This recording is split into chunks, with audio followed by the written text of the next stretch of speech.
Staring at her unfamiliar image in the mirror was both exciting and shocking. Naomi Parker had never been blonde, sultry, a walking sex kitten, and without glasses. But that was, in fact, the image before her now. It gave her a thrill. She was living on the edge, becoming someone she was born to be deep down, playing a part that was dangerous, but would solidify Naomi for who she really was. A rock star journalist who would uncover anything and everything that no one else could. Just as quickly as the thought excited her, it worried her. Because unfortunately, her parents, Robert and Susan, and her sisters had no idea what she'd gotten herself into. If they found out this side of her that she hid from everyone, well, let's just say she hated to think what their response would be. After the shock wore off, that is. Something close to "over my dead body" or "hell no," with a dash of "what were you thinking?" And, to finish it off, how do we get her out of this mess so she'll again be the daughter we raised her to be? To Naomi, though, it wasn't a mess or a pending disaster.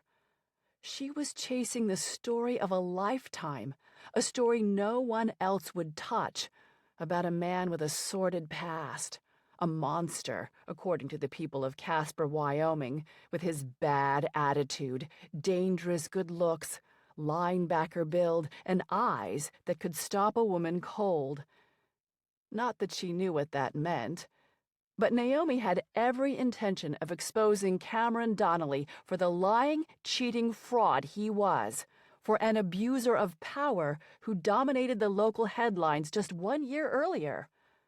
He was all everyone could talk about and had become the man you didn't want to be associated with. How she was going to do that was still forming in her mind, but she could feel the sizzle of this new Naomi. Oops, or rather Julie, with her bleached hair, colored contact lenses making her blue eyes even bluer, heavy shadow and thick mascara that made them pop, and a C-cup push-up bra providing cleavage and a bold display of her assets, something she'd never have dared show anyone, under a barely decent, slimming, silky tank and indecently short skirt with 4-inch spike heels. Yes, it was perfect. Exactly the kind of woman that would have Cameron drooling, chasing her down, and spilling all his secrets. She heard the toilet flush and took in the stall door that opened. The woman had short, dark hair, a mass of curls, a short knit skirt that appeared painted on, spike heels, and a skin-tight tank showing her generous bust. Yes, she definitely fit in. "I swear these shoes are going to be the end of me, but the guys love 'em.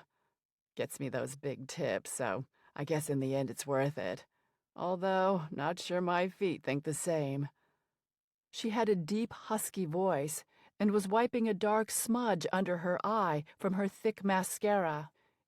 Then she turned, giving Naomi a view of her curvy body and the way the skirt eased over her rounded butt and mile-long legs. The woman didn't just have a great figure, she had muscle and was perfectly toned. She winked at Naomi. "You one of the new girls?" It took her a minute as she started to sweat. "Hoping to be. I'm here to meet with Pete, although I don't have a lot of experience waiting tables. I really need the work," she said, cringing, realizing she may have gone a little overboard. She hoped it didn't sound too desperate.